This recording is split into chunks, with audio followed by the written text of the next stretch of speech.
Shalom, Israel. I'm going to give you a quick synopsis of what's been going on so far. The woman at the well is an Israelite. Okay, we're dealing with John, of the book of Yohanan, the 4th chapter. Now, those of you who believe that this is not an Israelite and that this woman is not representing Northern Kingdom, you then have to ask yourself, in 4th chapter, verse 10, why is the Messiah having a conversation with this woman about the gift of the Most High?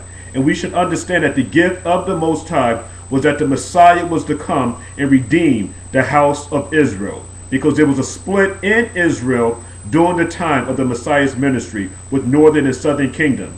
And the Messiah came to redeem both houses. So we have the Messiah speaking to this woman about the gift. And we have to ask ourselves, what is the gift? And then it goes on to talk about living water. And the word living water in Hebrew is mayim hayim. Why is the Messiah speaking to this woman about the living water? And what is the living water? Verse 11, we see that the Messiah is talking again about this to this woman about the living water, and this woman is talking about the well is deep. What is the well is deep referring to? We're talking about again the condition of Northern Kingdom during the time of the Messiah's ministry. The well is deep. This woman is not following Torah, which is representing Northern Kingdom, and the Messiah is offering her, all right, this living water. Verse 13 is again the Messiah is talking to this woman about this water that you would never have to drink again. So we're not talking about the water that's in the well. That water that's in the well is temporary. And so what the Messiah is talking about, he's talking about everlasting life. So we have to make sure we understand what is this living water that the Messiah is talking about to this woman who I say is of Northern Kingdom. Verse 14 is again talking about this everlasting life, this great gift, okay, of the Most High being given to the nation of Israel. So these are very, very important words that we have to understand that who the Messiah is talking on to. And this woman is referencing Northern Kingdom. Let's go to some scriptures here, okay? Let's go to Romans 5:14, and let's understand what is this gift of the Most High. And this gift is the Messiah, and the Messiah came to redeem the house of Israel. Let's go to Romans. Romans, the 5th chapter, and we're going to read the 14th and the 15th verse. Okay, again, that's Romans, the 5th chapter, 14, 15. Nevertheless, death reigned from Adam to Moses. Okay, so that's easy to understand. Evil over them that had not sinned after the similitude of Adam's transgression. Adam, who is the figure of him that was to come. So who was that figure of him to come? It was the Messiah. All of the prophets spoke of the coming of the Messiah. That's why the Messiah asked the woman, if you knew who it was that asked of this drink, you would have asked the Father, asked the Messiah, and he would have given you this mayim hayim, this living water. This living water is going to cleanse both houses, Northern and Southern Kingdom, of their transgressions, of their sins. The Messiah came to die for the house of Israel. And it was foreshadowed.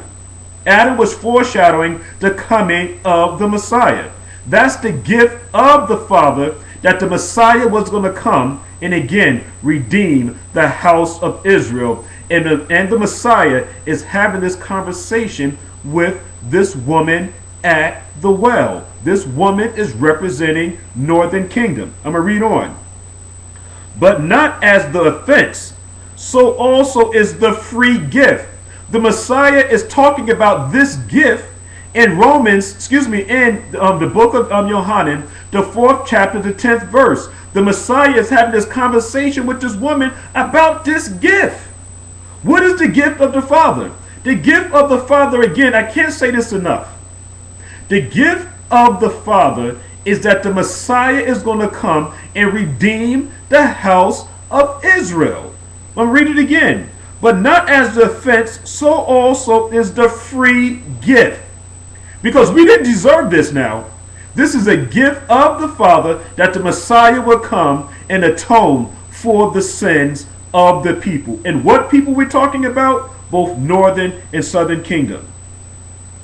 For it through the offense of one, many be dead, much more the grace of the Father. So this gift is a grace. All right, it's grace now. It's not like we deserve it. This is grace.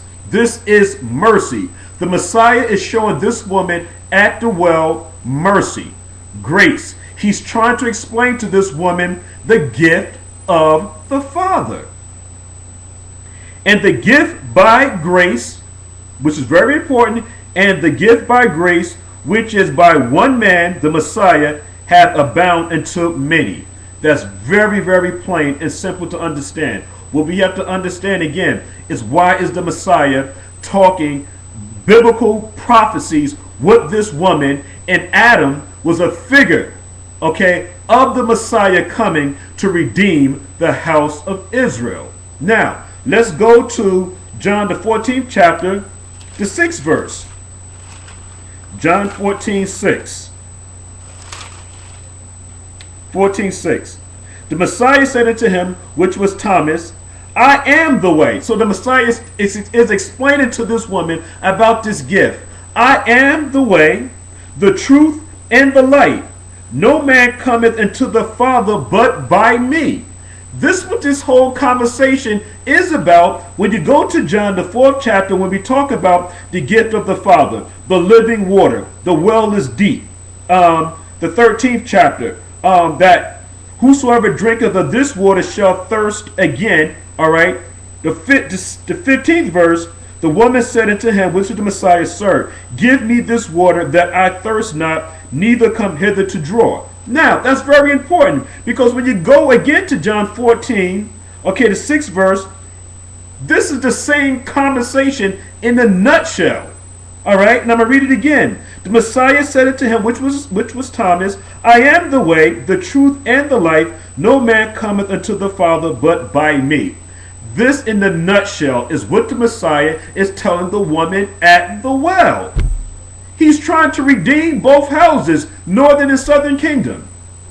Let's go to Isaiah, the 12th chapter, and we're going to read 2 to 3. Bring out some more scripture here. Isaiah 12, 2 to 3. Behold, the Most High is my salvation. That's the gift. That salvation is talking about the redemptive role of the Messiah. Behold, the Most High is my salvation. I will trust and not be afraid, for the Most High. And when it says Jehovah here, we know that there's no J's in Hebrew, so we're talking about the tetragrammaton or the tetragrammaton, the YHWH. So we understand this is talking about Yahweh is my strength and my song. He also is my salvation. The Messiah came to give salvation. That's the living water. That's the gift of the Father. He also has become my salvation. Therefore, with joy shall ye draw water out of the wells of salvation. Now, where did we see, okay, where it's talking about drawing water out of the wells of salvation? This salvation was given to the nation of Israel, and we have a conversation that the Messiah is having with a woman at the well, and he's not talking about the water that's in the well. We're talking about living water, okay? We're talking about Mayim Hayim, okay? We're talking about not thirsting again, where you would be able to follow Torah, all right? We're not talking about literal water here. Now, let's go to some more scripture. Let's go to Isaiah 49 and 10. They shall not hunger nor thirst. We're still talking about what's going on in John, the 4th chapter. The Messiah is not talking to the woman about literal water. Check this out again. They should not hunger. Who's the they? The they is referring to both northern and southern kingdom. When he's talking about hunger, he's not talking about literal food. Okay? They should not hunger nor thirst. Neither shall the heat nor sun smite them. For he that hath mercy on them, mercy, that's the gift. of the Father.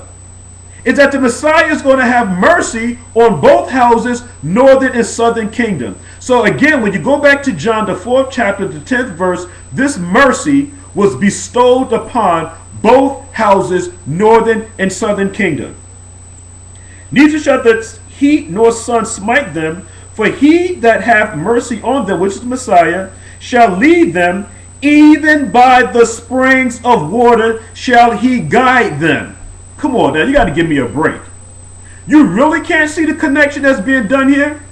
That the Messiah is talking to northern kingdom? If you can't see, okay, that this woman at the well is not representing northern kingdom, you're rejecting the stone.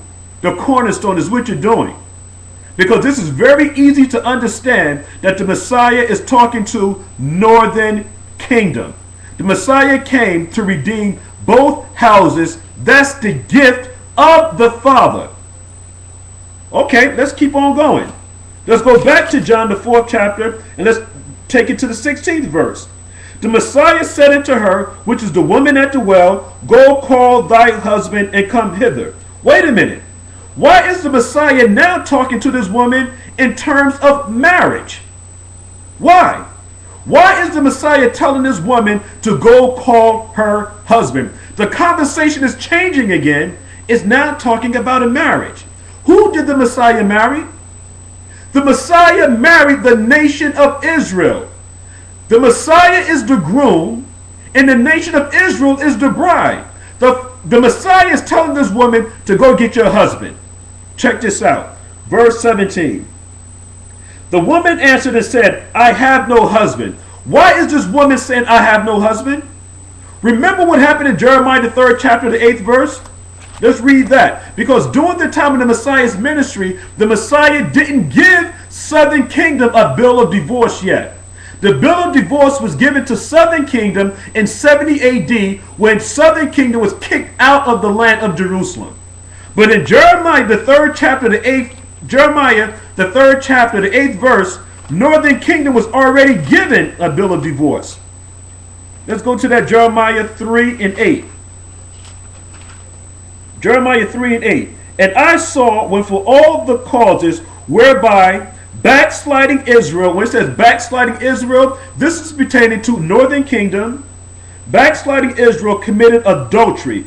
I had put her away and given her a bill of divorce.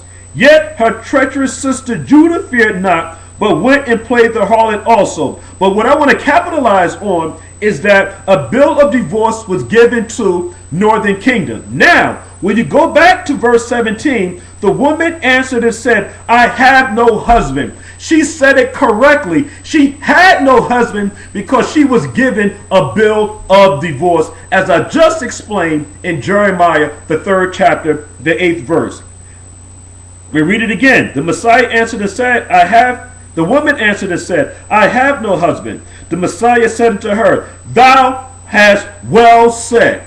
You said correctly that you have no husband, because I gave you a bill of divorce, and it's stated in the book of Jeremiah, the 3rd chapter, the 8th verse. Now, the Messiah said unto her, thou hast well said, I have no husband. Now, let's go to Ezekiel, the 16th chapter. Let's get some more meat out of this. Ezekiel, the 16th chapter.